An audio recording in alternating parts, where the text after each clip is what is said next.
नमस्कार। प्रजापिता ब्रह्मा कुमारी ईश्वरीय विश्वविद्यालय में आज ज्ञान मंथन स्टूडियो पहुंचा हुआ है विजयवाड़ा। जी हाँ, विजयवाड़ा में ही एक ऐसा दिव्य स्थान है जो हमारे शरीर के 5 तत्वों का नेचर क्योर करता है। हॉस्पिटल का टेक केयर करने वाली हमारी विशाला दीदी हैं, जो हम जानकारी प्राप्त करेंगे आज वह इस मुकाम तक पहुंची हैं कैसे। आइए मिलते हैं विशाला दीदी से। विशाला दीदी, ओम शांति। ओम शांति। दीदी से आपका जन्म कहाँ हुआ था? मेरा जन्म है आंध्र प्रदेश में एक गांव में था। और ज्ञान में जब आप जन्म हुए उसके बचपन में भगवान किसे मानते थे आप? एक्चुअली मेरा घर में बहुत भक्ति करते थे। श्री कृष्ण का भक्ति बहुत करते थे। माँ बाप ने रोज पूजा पाठ करना सब कुछ है, पूरा आचार व्यवहार करते हैं। मैंने भगवान का जो मंदिर होता है वहाँ का जो फूल रखना वो सब कुछ करना बचपन से ही आदत है। अच्छा। मगर भगवान ये है ऐसा कुछ मान्यता मेरे अंदर में नहीं है। सब लोग ऐसा कृष्ण को मानते हैं, वो भगवान है, ऐसा ही है और कुछ नहीं।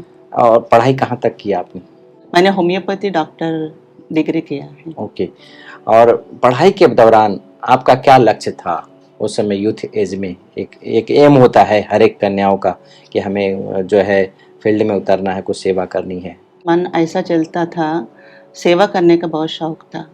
ओके। बचपन में स्कूल एज में कॉलेज एज में भी मैं ना स्कूल में लीडरशिप जो होता है, स्कूल का मॉनिटर, क्लास का मॉनिटर, SPL ऐसे स्कूल पीपल्स लीडर, कॉलेज में मेडिसिन में भी सेक्रेटरी का, ऐसा ही मैंने एक्टिव रोल प्ले करते थे।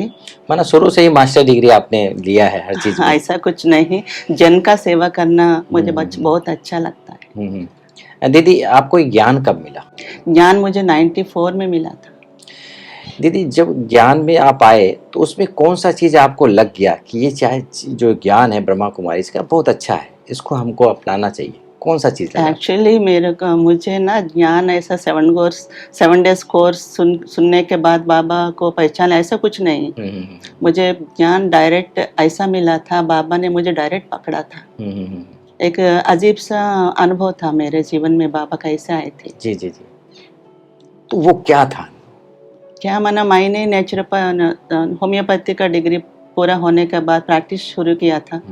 हमारा घर में भी सामने वाला जो कमरा होता है वहाँ मेरा प्रैक्टिस था। अंदर फैमिली रहता था, माँ बाप के साथ मैं रहती थी। पेशेंट्स आते जाते थे। एक दिन मैंने क्लिनिक में बैठा था, शायद वह दिन संडे था। मेरा पुस्तक ना पठन करना शौक था मेरा। कुछ स्पिरिचुअल बुक्स भी पढ़ती थी और मेडिसिन का रिलेटेड जो कुछ होता है पढ़ती थी। उस दिन मैंने एक किताब के लिए अंदर गई, थोड़ा पेशेंट्स कम था। मेरे पिताजी ने मधुबन गए थे VIP ग्रुप में। अच्छा। उन्होंने पूरा किताबें लाए थे तेलुगु में, जो जो हमारा ज्ञान के बारे में होता है। उन्होंने उनका अलमारी में रखा था। रोज उन्होंने ये लाइट लाया, ये जो भगवान का चित्र के बीच में वही रखा है। रोज योग करते हैं 5 मिनट ऐसा। अच्छा, जब पूजा करते हैं थे? जब रोज पूजा करते हैं तब वो चित्र को भी उन्होंने करते थे। मुझे बिल्कुल पता नहीं ये क्या है। पिताजी ने एक लाल लाइट लाया, वहाँ रखा था। पिताजी ने गई थी, किताब लाई थी। मैंने पहली बार उनका अलमारी में ये किताब देखा था। उनसे एक किताब ऊपर है, उनके शिव शंकर का तारतम्य क्या है। हमारे पिताजी ने उसके ऊपर भी फूल चढ़ाया, क्योंकि भक्ति का भक्ति है ना, वो ऊपर रखे, इसके ऊपर फूल रखा था। मैंने ये किताब उठा के आई थी मेरा क्लिनिक में, मेरे चेयर में बैठा था। ओपन किया, ओपन करके पहला सेंटेंस मैंने पढ़ा, शिव माना कल्याणकारी। केवल वो आपको लग गया? केवल शिव माना कल्याणकारी। शिव का नाम इतना ब्यूटीफुल मीनिंग है, मुझे पता नहीं शिव का इतना हमने मानते हैं बचपन से। शिव माना कल्याणकारी, ऐसा मैंने शिव माना कल्याणकारी वो सोचती थी। अंदर अंदर ऐसा हो गया, गदगद हो गया है ना। मुझे ऐसा अनुभव हुआ, एक मैग्नेटिक पावर जैसा ऐसा आके मुझे पूरा ऐसा हो के मुझे आलिंगन किया। मैंने रो रही थी, अपने आप आंसू आ रहे हैं। कहाँ गए थे इतने दिन तक, मुझे भूल गए हैं क्या? अभी तक मुझे पता नहीं, छोड़ के गए थे। ऐसा ही एक छोटी बच्ची कैसे रोती है, बिछड़ा हुआ बच्चे, वैसा ही मैं रोती थी। अच्छा। वही आंसू ऐसा बह रहे थे, वैसा ही क्लिनिक में मतलब वो वाइब्रेशन आपको आ रहे थे इसे? वाइब्रेशन माना वाइब्रेशन नहीं, ऐसा ही एक मैग्नेटिक पावर जैसा ऐसा जैसा ऐसा आलिंगन किया वैसा ही अनुभव है, इतना गाढ़ प्रगाढ़ अनुभव है। वाह। और हल्का सा वाइब्रेशन ऐसा कुछ नहीं। कितना समय बीत गया पता नहीं। बाद में मुझे एक के पीछे एक अनुभव होता जाता था, मुझे पता नहीं ये नींद है स्वप्न है मुझे पता नहीं था। पहला ही मैंने मम्मा को देखा, मम्मा कौन है मुझे पता नहीं। मधुबन का जो पहाड़ है पहाड़ देखा मैंने। अच्छा, उसी समय देखा। मुझे कोर्स नहीं, बिल्कुल कुछ नहीं, मुझे 7 डेज कोर्स नहीं, कुछ नहीं। बाद में मैंने मेरे मन में ऐसा हो रहा था, ये सब कुछ साक्षात्कार जैसा ऐसा चल रहा है ना, इसका अर्थ क्या है मुझे पता नहीं पड़ रहा है। मैंने एक दिन हमारा ओम शांति सेंटर है ना, हमारे घर का नज़दीक में है, पिताजी सदगुरुवार को जाते थे। एक दिन मैंने गई थी पिताजी के लिए अगले साल में, वहाँ लाइट चालू किया था, सब लोग ऐसे बैठ के एक गाना आ रहे हैं, ये सब कुछ क्या है, लाल लाइट क्या है, मुझे डर लगा। मेरा पिता भी वहाँ है, मैंने चुप के निकल गए। फिर मुझे मेरे मन में टचिंग हुआ, वहाँ जाके कुछ इसका अर्थ बताते हैं वहाँ का टीचर, वहाँ जाए ऐसा मन में आया। फिर मैंने जाके जो कुछ हो रहा है एक हफ्ते के अंदर, मेरा जो मैं देख रहा हूँ साक्षात्कार में, मैं श्री कृष्ण का देख रहा हूँ। अच्छा। श्री कृष्ण के पीछे पीछे डांस कर रही हूँ, ये सब कुछ क्या है, ये डांस करने वाली मैं हूँ, ये सब कुछ क्यों हो रहा है। ऐसे मैंने सेंटर गई थी, सेंटर के जो टीचर बहने से मैं बताया, उन्होंने कहा थे आप देवात्मा हैं, आप कोर्स उठाना 7 डेज का कोर्स करा है तो आपको पूरा मालूम पड़ता है, ज्ञान आपको पूरा पता पड़े तो आपका प्रैक्टिस कर सकते हैं मेडिटेशन वो सब कुछ। ऐसा नहीं, मैंने गए थे बाद में दिसंबर 1 से दिसंबर 7 तक मैंने कोर्स किया 1994 में। ब्रह्मा कुमारी से जुड़ने के बाद आप दादियों से मिले होंगे, उनका क्या अनुभव रहा, विशेषकर कौन सी दादी से ज्यादा आप प्रेरणा लिया आपने कुछ अपने पहले जीवन में? मैंने देखा था प्रकाशमण दादी को, दादी को देख के मैं इतना खुशी हुई। वैसा ही मैंने ज्ञान में आने के बाद दिसंबर में आए थे, फरवरी में मधुबन गई, क्योंकि हमारा जोनल हेड ने परमिशन दिया इस कन्या को भेजना है मधुबन, 6 मंथ्स तक भी वेट करने की ज़रूरत नहीं। ऐसा ही 2 months after I went to Madhuban. वहाँ पहला मिलन में गुलजार दादी के साथ का अनुभव था। पहली बार मधुबन कब गए थे? 1995 में पहला शांतिवन का मिलन है ना, जी मेरा मिलन यही है। अच्छा, टेंट में जो लगा, टेंट में जो पुरानी टेंट में वो ना वो अनुभव अभी बताएं तो स्क्रीन में देखने में आता है दादी सब को। कुछ चेंज हो गया है। दृष्टि लेने के लिए मुझे बहुत तपती थी, क्योंकि दृष्टि लेना ऐसा टीचर बताते हैं ना मुझे, मगर सामने मैंने जाने का भी नहीं, वहाँ दृष्टि ऐसा डायरेक्ट भी नहीं मिला। बाद में क्या हुआ, मेरा टीचर ने बाबा से दृष्टि लेके, टीचर्स थोड़ा आगे बैठते हैं ना, वो ना ऐसा ही चल के आए थे मेरे सामने, ऐसा बाबा का दृष्टि जैसा दीदी के आंख में बाबा को देखा मैंने, वो ऐसा ही सीधा आके मेरे सामने बैठ के मुझे दृष्टि दी है। मतलब वो एहसास पहली बार ऐसा सोना वैसा बाबा मुझे दृष्टि ऐसा टीचर के माध्यम से दिया है, ऐसा बहुत खुशी हुई थी। प्रकाशमण दादी को पहली बार देखा, सभी दादियों स्टेज में मिलता है ना, डायरेक्ट मिलते थे ना तब, प्रकाशमण सब टोली भी देते थे, डायरेक्ट टोली भी देते थे, वो समय ही कुछ अलग था। प्रकाशमण दादी को जब भी मैं देखता हूँ जैसे फील होता है जैसे हमारा मदर इन लॉ होता है ना, बहुत गहरी नजदीक का संबंध, अपनी दादी, ऐसा अपनेपन बहुत। हमारे राजू भाई जी हैं जो यहाँ के कार्यकर्ता हैं, पूरा देख रेख करते हैं, उनके संपर्क में आप कैसे आए और फिर एक नया दौर आपका चालू हुआ? नहीं, एक्चुअली राजू भाई का परिचय नहीं था मेरा। शादी करने के लिए घर में रहते हैं ना, फोर्स रहते हैं, मुझे मना करते रहते थे। ज्ञान में आने से पहले ही मैंने कहा था मैं शादी करने का मुझे इच्छा नहीं, मैं डॉक्टर हूँ, रिस्पेक्टफुल जॉब प्रोफेशन कर रही हूँ, मैं जन को सेवा करनी है, वैसा ही मेरे मन में था। आपको माँ बाप को मैं संभालूंगी, रिटायर होने के बाद हम आपके पास ही रहूँगी, वैसा ही मेरे मन में। शादी करना बर्बादी है वैसा पहले से ही मुझे था। क्योंकि ज्ञान मिल गया था और भी पक्का हो ज्ञान गया। मिलने से पहले ही मुझे ना बचपन से ही माना 10th क्लास 9th 10th वैसा ही स्पिरिचुअल लाइफ में अट्रैक्शन था। या योगियों का पिक्चर होता है, योगी जीवन होता है, योगियों का चरित्र जो होता है मैं पढ़ती थी जब भी टाइम मिले।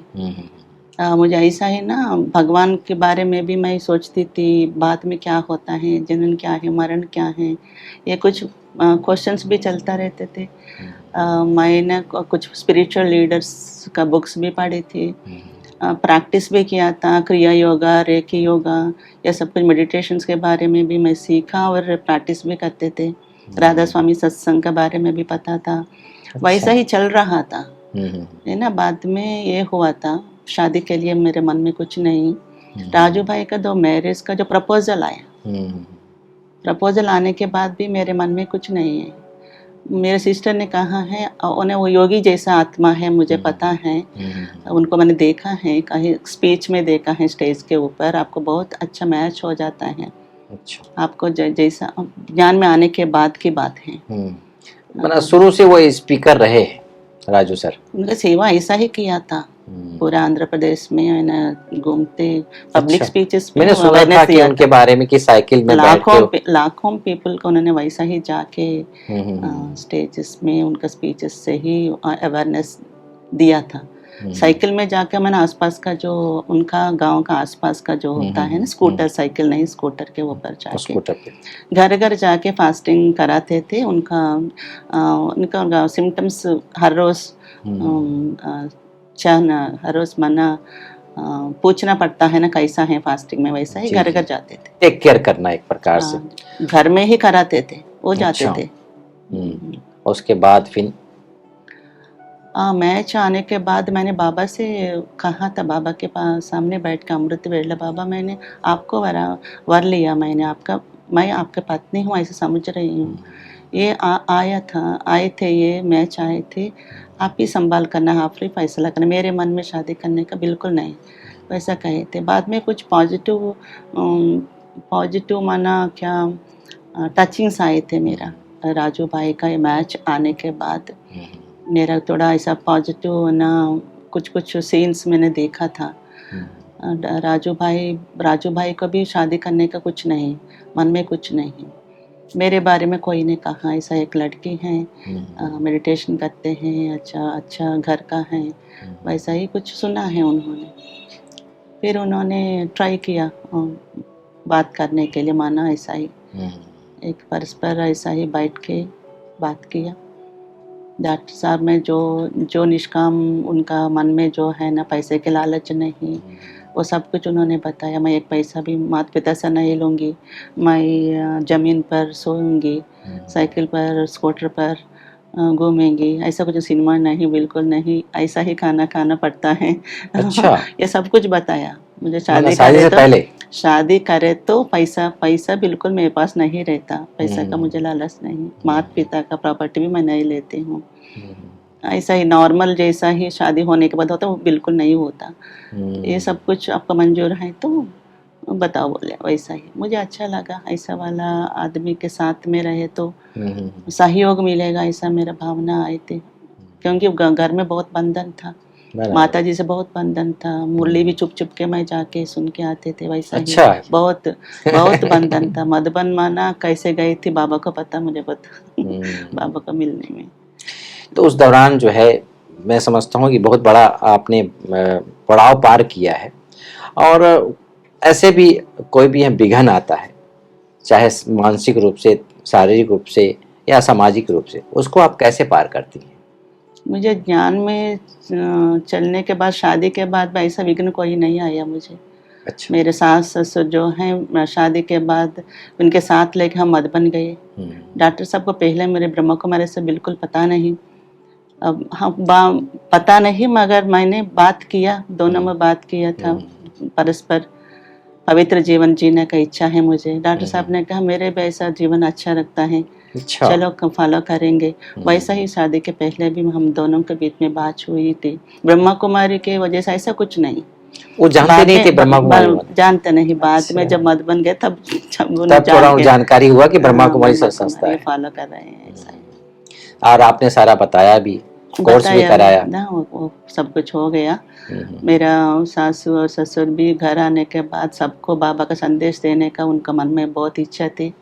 गांव में ना एक गीता मंदिर था, सबको बुला के 7 डेज कोर्स भी कराया। मधुबन में आते थे वही साल में। अच्छा। शादी जो हुआ था ना वही साल में हुआ। गीता पाठशाला स्टार्ट किया हमारे घर में ही। अच्छा, आप अपने घर में चालू किए? राजू भाई का घर में वहाँ। अच्छा, राजू भाई विलेज में। तो वहां पर ही आप पहले स्टार्टिंग किए और उसके बाद हैदराबाद में शिफ्ट हुए, जो 100 बेड का है वहां पर बाद में गए। जब मैं शादी हुआ था तब उन्होंने हैदराबाद में था।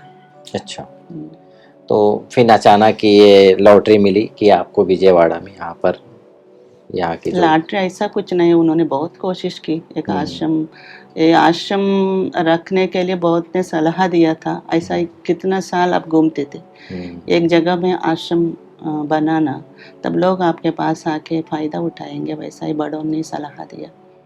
बाद में कुछ ऐसा ट्रस्टी या ऐसा डोनर्स ने आगे आया। विजयवाड़ा में नदी के किनारे चाहिए बोला डॉक्टर साहब ने। हैदराबाद में बहुत लोग ऑफर किया, उन्हें नहीं लिया है। अच्छा। क्योंकि बहुत सिनेमा एक्टर्स, डायरेक्टर्स, बहुत पॉलिटिकल लीडर्स, चंद्रबाबू नायडू के सहित सब लोग उनकी सलाह लेके तबीयत के बारे में ना बहुत इंस्पायर हुआ, फ़ायदा भी लिया। बहुत लोगों ने ऑफर किया, हम अच्छा। पैसे देंगे आपको। मुझे नहीं चाहिए। मतलब निरोगी काया हर कोई को चाहता है, और निरोगी काया मिल जाता है तो उसके आगे तो पैसा कुछ भी नहीं है। और इस दौरान देखा जाए कि हमारे राजू सर एक साधक के रूप में अभी भी जी रहे हैं, और उनका एक ही लक्ष्य है, जहाँ तक मैं उनके ओरा से समझ पाया हूँ, कि वसुधैव कुटुंबकम, सारे संसार में एक सबको नेचर से जुड़ जाएं, प्रकृति से जुड़ जाएं और अपने आप से जुड़ जाएं। वो चीज वो जैसे वो खुद हैं, मैंने एक देखा वहां पर उनका फोटो है कि 10 इंद्रियां वो कैसे संभाले हुए हैं।